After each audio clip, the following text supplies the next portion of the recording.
Hello दोस्तों, स्वागत है आप सभी का आपके अपने यूट्यूब चैनल STCGSL।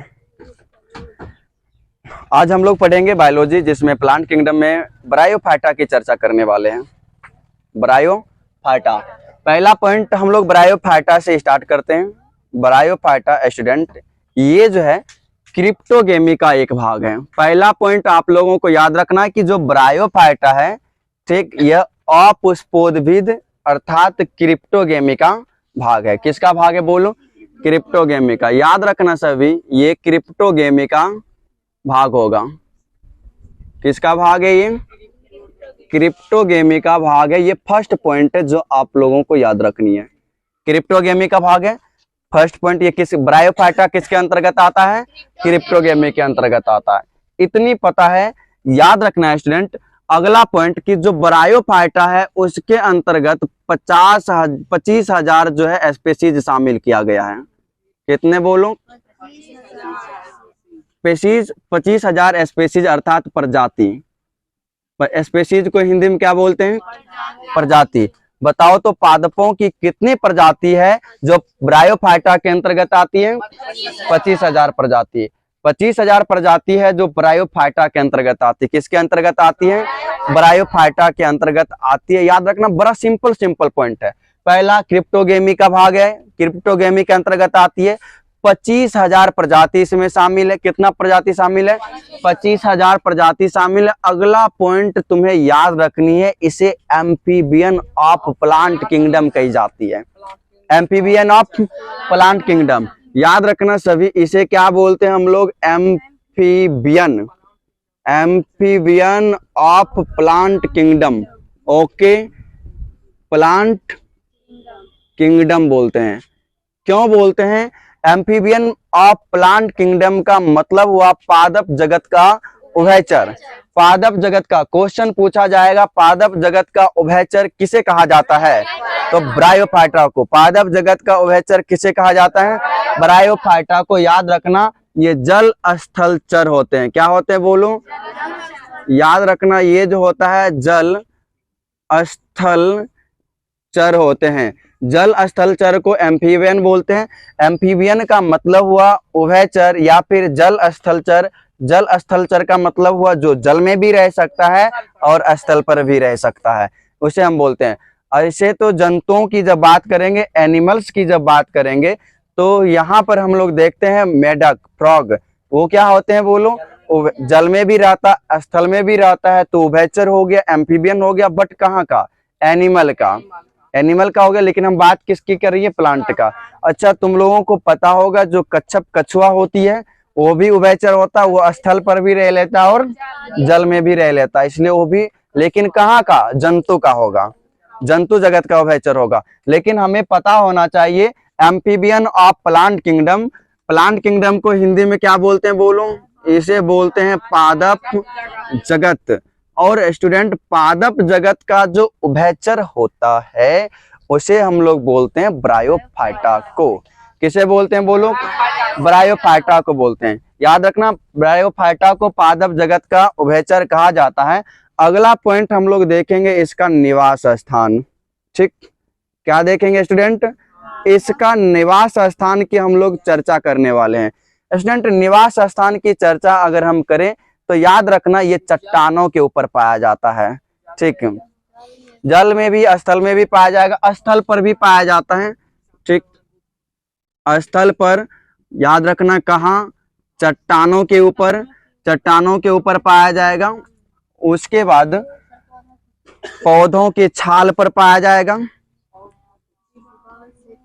पौधों के छाल पर पाया जाएगा, और दीवालों पर भी पाया जाएगा। कहाँ पाया जाएगा?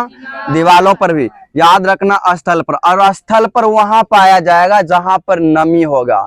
ठीक, सीलन भरा एरिया में, नमी वाला एरिया में कहाँ पाया जाएगा बोलो? नमी वाला एरिया में, मॉइस्टिक एरिया में। नमी वाले एरिया को मॉइस्टिक एरिया बोलते हैं। तो ये स्थल पर नमी वाले एरिया में पाया जाएगा। चट्टानों पर वहां पाया जाएगा जहां पर पानी रीस रीस करके आते रहता है। ठीक, उस जगह पर। जैसे तुम लोगों ने देखा होगा कि पहाड़, पहाड़ी वगैरह सब देखा होगा, जहां पर बहुत दिनों से साफ सफाई का काम नहीं हुआ है और वहां पर कब बारिश का पानी के कारण वहां पर नमी बना हुआ रहता है, जिसके कारण वहां पर झाड़ियों जैसा संरचना विकसित हो जाता है। किसके जैसी संरचना? झाड़ियों के जैसी संरचना विकसित हो जाती है, उसे हम क्या बोलेंगे? ब्रायोफाइटा। याद रखना, यदि किसी क्षेत्र में पौधों का विकास नहीं हुआ है तो वहां पर जरूरी होता है सबसे पहले पौधा ब्रायोफाइटा का विकास होता है। किसका विकास होता है? ब्रायोफाइटा का। याद रखना, ब्रायोफाइटा जो होता है वो अन्य पौधों के विकास में, विकसित पौधों के विकास में ज्यादा महत्वपूर्ण भूमिका निभाती। कैसे निभाती है स्टूडेंट? ध्यान देना, ब्रायोफाइटा को जब हम आगे डिवाइड करेंगे तो ब्रायोफाइटा मॉस और लीवर बट में बढ़ जाता है। मॉस और लीवर बट में बढ़ जाता है। मॉस जो होता है ना, वह घास जैसी संरचना होती है, शैवाल से ज्यादा विकसित होता है, ये याद रखना। ठीक है, जैसे स्टूडेंट मान लो ये चट्टान है, ये क्या है? चट्टान है। अब इसके ऊपर जो है किसी प्रकार के कोई पौधों का विकास नहीं हुआ है, तो यहाँ पर क्या होगा? सबसे पहले याद रखना, हरे हरे रंग की परतें आ जाएगी, इस तरह की हरे हरे रंग की इस तरह की परतें आ जाएगी यहाँ पर, जिसे हम लोग मॉस बोलेंगे। क्या बोलेंगे? मॉस बोलेंगे। ये मॉस क्या करता है? इन चट्टानों को कमजोर कर देता है, और कमजोर, जब तक चट्टान कमजोर नहीं होगा तब तक वहां पर पौधे जो है उस विकास नहीं कर पाएंगे। तो ये जो ब्रायोफाइटा होता है जिसके अंतर्गत मॉस आती है, वह क्या करता है? चट्टानों को कमजोर कर देता है। उसके बाद जब चट्टान कमजोर होगा तब जाकर के कोई दूसरा पौधा चट्टान का सीना फाड़ करके बड़ा सा रूप लेकर के बाहर निकलेगा। ये होता है, मतलब बड़े और विकसित पौधों के विकास के लिए सबसे पहले जरूरी है ब्रायोफाइटा का होना। किसका जरूरी है? याद रखना, ब्रायोफाइटा का होना जरूरी। अच्छा, स्थान याद रखना, निवास स्थान कहाँ पर पाया जाएगा? ये स्थलों पर। कहाँ पर पाया जाएगा? स्थलों पर पाया जाएगा, और स्थल में नमी वाला स्थल होना चाहिए। ठीक, मॉइस्टिक एरिया होना चाहिए। ये चट्टानों के ऊपर, गुफाओं में भी पाया जाएगा, याद रखना। ठीक, चट्टानों के ऊपर पाया जाएगा, और पौधों के छाल के ऊपर, पौधों के छाल पे पाया जाएगा, और दीवार से चिपका रहता है। दीवार से, याद रखना, ये दीवार से क्या होगा स्टूडेंट? चिपका होगा, याद रखना। तो क्या तुम्हें छाल ही है, इसे छाल ही पढ़ना। ठीक, ये है छाल। छाल ऐसे ही लिखा जाता है। ओके, जरूरी नहीं है प्रकाश का। ठीक है, जैसे बैक्टीरिया रह सकता है, कुछ शैवाल भी रह लेता है। ठीक है, याद रखना, इसे घाल नहीं पढ़नी है, छाल पढ़नी है। ओके, ठीक, ये हो गया। तो निवास स्थान समझ में आ गया। एम्फीबियन और प्लांट किंगडम किसे कहा जाता है? ब्रायोफाइटा। अगला पॉइंट इसमें ये याद रखनी है स्टूडेंट, ये जो होता है शैवाल से ज्यादा विकसित होता है। ठीक, शैवाल से ज्यादा विकसित होता है। तो अगला पॉइंट लिखना, सभी नोट करना। क्या? शैवाल से अत्यधिक विकसित होगा। बोलो, क्या होगा? शैवाल से अत्यधिक विकसित।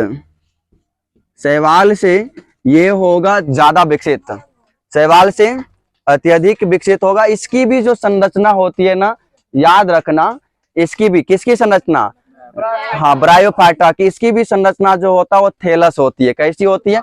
और थैलस का मतलब सुखा है, और थैलस का तात्पर्य हुआ है स्टूडेंट, उसकी जो पादप का होता है, जड़, तना एवं पत्तियों में विभक्त नहीं होता, लेकिन उसके अपेक्षा, शैवाल के अपेक्षा ज्यादा समझ में आता है ये। हाँ, लिखना, किसकी बात कर रहे हैं हम लोग? ब्रायोफाइटा का। तो इसका पॉइंट है स्टूडेंट, इसकी पादप काय संरचना, इसकी जो पादप काय संरचना होती है, इसकी पादप काय संरचना कैसी होती है? बोलो, थैलस। कैसा होता है अर्जुन? थैलस होता है, याद रखना। इसका जो पादप काय संरचना होती है वो कैसी होती है? थैलस होती है, याद रखना। थैलस होती है, याद रखना इसके बारे में। पादप काय संरचना इसकी कैसी होती है? थैलस होती है। थैलस का मतलब याद रखना, जड़, तना, पत्तियों में विभक्त नहीं होता है। जड़, तना, पत्ती, ये सब डेवलप नहीं होता इसमें। मैंने काट दिया, इसका मतलब क्या समझोगे, ज्यादा डेवलप नहीं होता या तो नहीं पाया जाता। लेकिन याद रखना शैवाल की अपेक्षा इसमें जो जड़ तना पत्ती है वो ज्यादा समझ में आएगा, ठीक, क्योंकि उससे ज्यादा विकसित होता है। ये शैवाल ब्रायोफाइटा से ज्यादा विकसित होगा या कम? कम। शैवाल कम, ब्रायोफाइटा ज्यादा विकसित होगा, इतना याद रखना। अब यहाँ पर स्टूडेंट, यहाँ पर तो जड़ तो नहीं पाया जाता है, लेकिन जड़ के समान दूसरा संरचना पाया जाता है जिसे मूलाग्र कहा जाता है। क्या कहा जाता है? याद रखना। अगला पॉइंट रखना याद ध्यान में, इसमें जड़ के स्थान पर, किसके स्थान पर? जड़ के स्थान पर मूलाग्र पाया जाता है। इसमें याद रखना कि जड़ के स्थान पर जो होता है, जड़ नहीं पाया जाता, ये जो नीचे जो अधर तल से जुड़ा रहता निचली संरचना वही मूलाग्र कहलाता है इसकी, ठीक।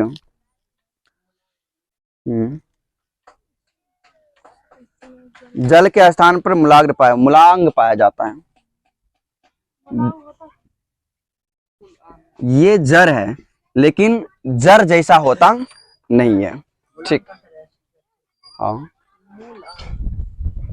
देखो, जैसे मान लो अगर हम बात कर लें, यहाँ पर एक संरचना मैं यहाँ पर बना रहा हूं इस तरह की, ठीक है। यहाँ पर जो एक अधर तल होता है जो जमीन से जुड़ा होता है, तो ये वाला जो संरचना होता है ये जड़ नहीं होती इसकी, लेकिन इसके द्वारा जुड़ी होती है, इसे बोला जाता है मूलांग। क्या बोला जाता है? मूलांग बोला जाता है। ओके, इसे क्या बोलेंगे हम लोग? मूलांग बोलेंगे, याद रखना, ठीक। जड़, तना और पत्तियों में ये विभक्त नहीं होता, लेकिन जड़ के स्थान पर क्या पाया जाता है? याद रखना, मूलांग पाया जाता है। तो इतनी समझ में आ गई। ब्रायोफाइटा के अंतर्गत जितने भी पौधा आएगा, ठीक, उस सभी में यही होगा, और अभी हम इसका एग्जाम्पल बताएंगे तुम्हें, ठीक।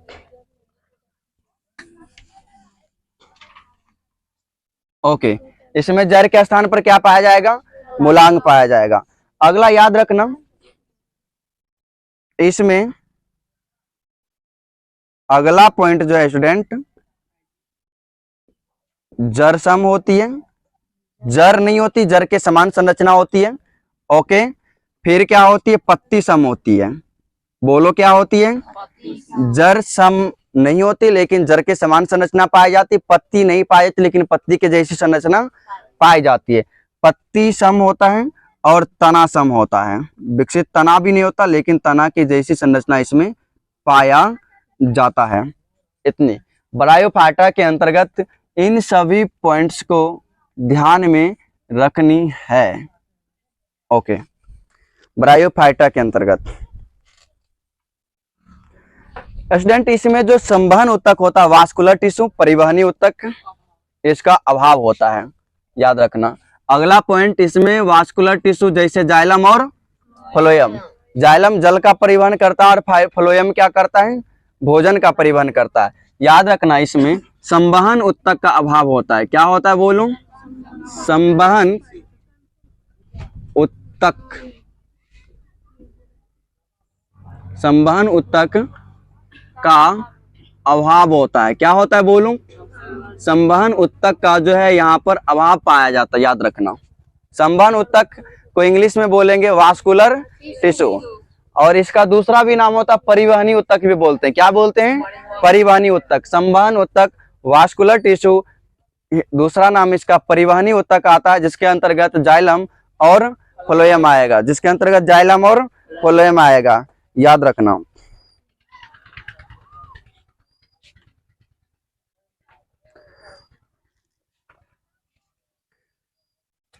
लिख लिया यहाँ तक सभी? इतनी बातें समझ में आ गया? एक बार रिपीट करते हैं, किसके अंतर्गत आता है ये बोलो? क्रिप्टोगेमी के अंतर्गत। और कितना जीव जाति सम्मिलित है इसमें? 25,000। और इसे एम्फीबियन किस जगत का कहा जाता है? प्लांट किंगडम का। प्लांट किंगडम का एम्फीबियन किसे कहा जाता है? ब्रायोफाइटा को। कहाँ रहेगा ये? स्थल पर, और चट्टान, पौधे की छाल, दीवार से चिपका हुआ पाया जाएगा ये, याद रखना। शैवाल अत्यधिक, शैवाल से ये ज्यादा विकसित होगा। ओके, इसकी पादप का संरचना जो है वो कैसी होगी?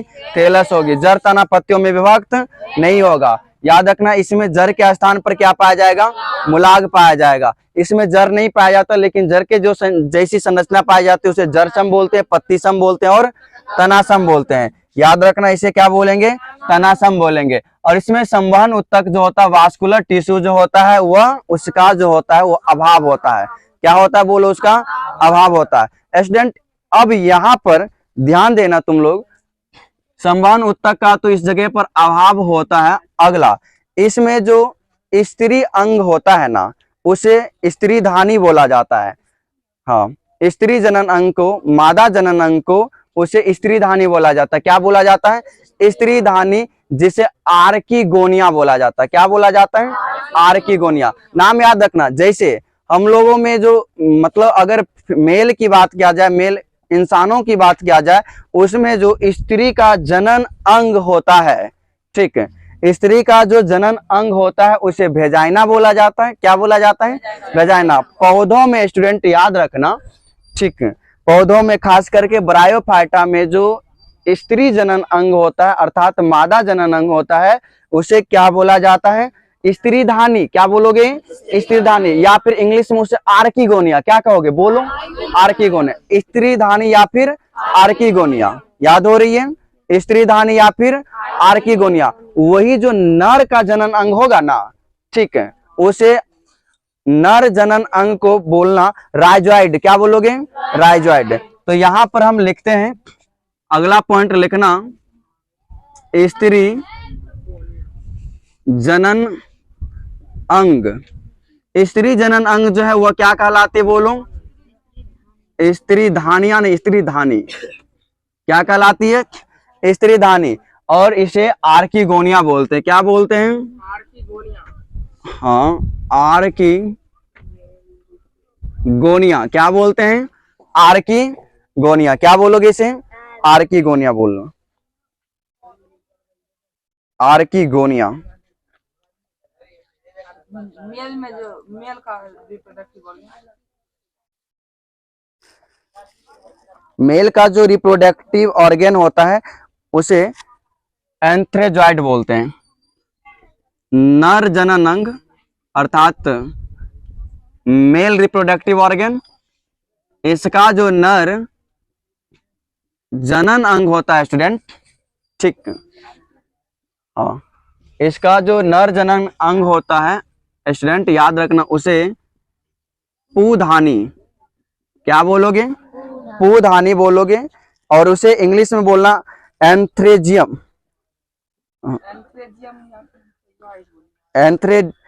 एंथ्रेजॉइड बोलेंगे। क्या बोलेंगे, एंथ्रेजॉइड। याद रखना, उसे बोलेंगे एंथ्रेजॉइड। क्या बोलोगे, याद रखना, जो नर जनन अंग होगा ना उसे क्या बोलोगे, एंथ्रेजॉइड। नर जनन अंग को एंथ्रेजॉइड और स्त्री जनन अंग को आर्कीगोनिया। आर्कीगोनिया और एंथ्रेजॉइड, आर्कीगोनिया और एंथ्रेजॉइड। और ये एंथ्रेजॉइड में बनेगा, याद रखना, इसमें जो एक बात याद रखना स्टूडेंट, जो ब्रायोफाइटा होता है उसमें युग्मक का निर्माण होता है। किसका निर्माण होता है, युग्मक का निर्माण, गेमिट का निर्माण होता है, इसलिए इसे गेमेटोफाइट्स बोलते हैं। क्या बोलेंगे, ब्रायोफाइटा में किसका निर्माण होता है, गेमिट का, इसलिए इसे क्या कहा जाता है, गेमेटोफाइट्स, युग्मकोद्भिद। क्या बोलेंगे, याद रखना, इसमें किसका निर्माण होता है, युग्मक, अर्थात इंग्लिश में क्या बोलते हैं उसे, गेमेट। याद रखना स्टूडेंट, ब्रायोफाइटा के अंतर्गत प्रजनन के लिए, जनन के लिए गेमेट का निर्माण होता है। किसका निर्माण होता है, गेमेट का निर्माण होता है, इसलिए इसे क्या बोलते हैं, हाँ, पहले गेमेट बनेगा या पहले जायगोट, गेमेट बनेगा तो बाद में ना जायगोट बनेगा। याद रखना, इसमें युग्मक अर्थात गेमेट का निर्माण होता है। किसका निर्माण होता है, गेमेट का निर्माण होता है, इसलिए इसे अगला पॉइंट याद रखना, गेमेटोफाइट। क्या बोलते हैं, गेमेटोफाइट। कहेगा गेमेटोफाइट किसे कहा जाता है, ब्रायोफाइटा को। युग्मकोद्भिद किसे कहा जाता है, युग्मकोद्भिद पादप, बोलो, ब्रायोफाइटा। गेमेटोफाइट्स प्लांट, बोलो, ब्रायोफाइटा। याद रखना, ये जो होता है क्या होता है, फाइट्स होता है। क्या होता है बोलो? गेमेटोफाइट्स का मतलब हुआ युग्मकोद्भिद।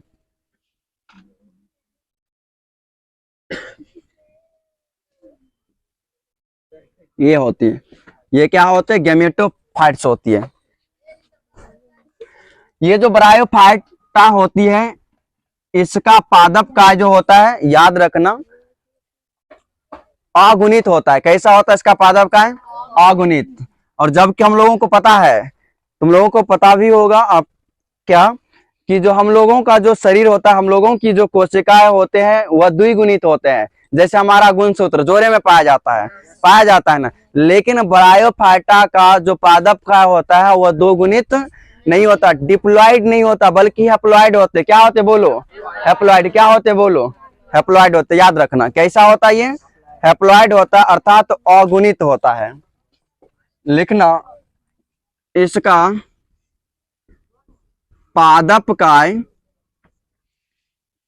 इसका जो पादप काय होता है अगुणित। अगुणित को इंग्लिश में क्या बोलते हैं? हैप्लॉइड। इसका पादप काय क्या होते हैं बोलो? अगुणित होता है। इसका पादप काय क्या होता है बताओ? अगुणित होता है। ओके, इसका पादप काय अगुणित। पादप काय कैसा होता है बोलो? अगुणित होता है, हैप्लॉइड होता है। इसमें जो युग्मक होता है, इसका पादप का ही अगुणित होता है, अर्थात बनने वाला युग्मक भी क्या होगा? अगुणित होगा। क्या होगा बोलो? हाँ, ओके, याद रखना, युग्मक अगुणित संरचना होगी। कैसी संरचना होगी? अगुणित संरचना। अच्छा, अगुणित को एन के द्वारा, किसके द्वारा? एन के द्वारा। एन का मतलब समझना कि जोड़े में नहीं है, अर्थात हैप्लॉइड है। जब मैं 2n लिखूंगा तो क्या समझोगे? डिप्लॉइड है, अर्थात द्विगुणित है, मतलब जोड़े में है। किस में है? जोड़े में है। तो याद रखना, इसका जो युग्मक होगा, युग्मक अगुणित होता है। क्या होते हैं? युग्मक जो होता है इसका, वह अगुणित होते हैं। क्या होते बोलो? अगुणित होते हैं। ओके, याद रखना, इसमें लैंगिक जनन के लिए, सेक्सुअल रिप्रोडक्शन के लिए जो गेमेट होता है, जो गेमेट युग्मक, जो पुमंग का निर्माण होता है, उस पुमंग को पानी में उतरना पड़ता है। कहाँ उतरना पड़ता है? पानी में। याद रखना, नेक्स्ट पॉइंट, उसका जो सेक्सुअल रिप्रोडक्शन होता है, लैंगिक जनन, वो कहाँ संपन्न होता है? पानी में होता है। आज याद रखना, इसीलिए तो इसे बोलते हैं पादप जगत का उभयचर। ओके, लिखो, इसमें लैंगिक जनन, लैंगिक जनन के लिए गैमेट को पानी में उतरना पड़ता है। गैमेट को पानी में उतरना पड़ता है। कहाँ उतरना पड़ता है बोलो? पानी में उतरना पड़ता है। इतनी पॉइंट जो है इसके अंतर्गत तुम लोगों को याद रखनी है। हाँ, और भी बहुत सारा पॉइंट।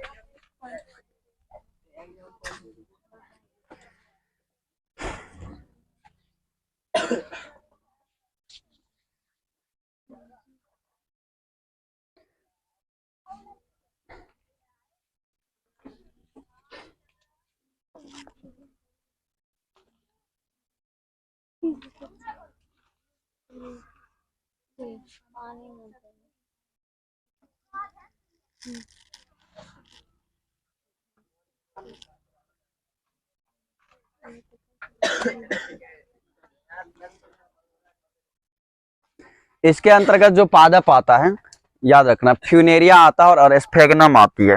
ठीक, फ्यूनेरिया और स्फेगनम आती है। चलो हम अब आगे बढ़ते हैं। याद रखना स्टूडेंट, इसमें सेक्सुअल रिप्रोडक्शन होती है। कैसा जनन होता है बोलो? लैंगिक जनन होता है। इसमें स्टूडेंट, मैंने जो बताया यहाँ पर, जनन को थोड़ा समझना है। यहाँ पर लैंगिक जनन जो होता है, इसमें लैंगिक जनन के लिए स्त्री जनन से स्त्रीधानी हो गया। स्त्रीधानी इसका क्या होगा बोलो? मैं यहाँ पर लिखता हूँ, सबसे पहले स्त्रीधानी। स्त्रीधानी को हम लोग क्या बोलेंगे? आर्किगोनिया।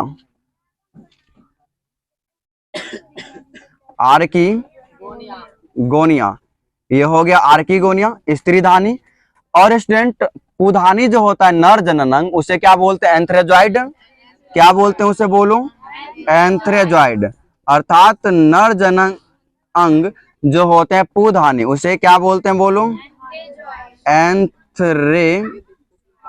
इसे क्या बोलेंगे? एंथ्रेजॉइड। पुधानी को एंथ्रेजॉइड। याद रखना है स्टूडेंट, यहां से बनेगा युग्मक। क्या बनेगा? युग्मक बनेगा। यहाँ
और उसके बाद जो एंथ्रीडियम होगा वह हैप्लॉइड। एंथ्रीडियम और एक ये दोनों क्या होगा? हैप्लॉइड होगा। इसलिए मैं यहाँ पर बता देता हूँ, आर्किगोनिया से जो बनने वाला एग होगा यह एन है, अर्थात अगुणित होगा। अगुणित को इंग्लिश में क्या बोलोगे? हैप्लॉइड। ये संरचना क्या कहलाएगी? हैप्लॉइड। तो ये जो एंथ्रीडियम है ये भी क्या होगा? हैप्लॉइड होगा। हैप्लॉइड का मतलब क्या होगा? अगुणित। अब स्टूडेंट ये जायगोट बन जाएगा। जायगोट से जायगोट मतलब युग्मनज बन गया।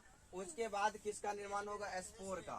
जायगोट से किसका निर्माण होगा? नीचे नहीं दिख रहा एस्पोर का। किसका निर्माण होगा बोलो? एस्पोर का। जायगोट से फिर हाँ, स्पोर। जायगोट के बाद स्पोर बनेगा, बीज बनेगा, उसके बाद फिर नया पौधा का निर्माण हो जाएगा।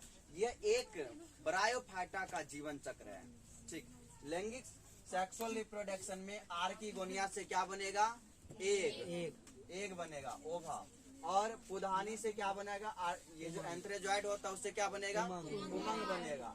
जैसे क्या बोलेंगे? एंथ्रेडियम। क्या बोलेंगे बोलो? एंथ्रेडियम। और ये जो एग होता है ये कैसी संरचना होती है? हैप्लॉइड होता है। और पुधानी उमंग जो होता है ये कैसी संरचना होती है? दोनों हैप्लॉइड हुआ और ये दोनों मिला तो क्या बनेगा? जायगोट। दोनों को मिलने से क्या बनेगा? किरण।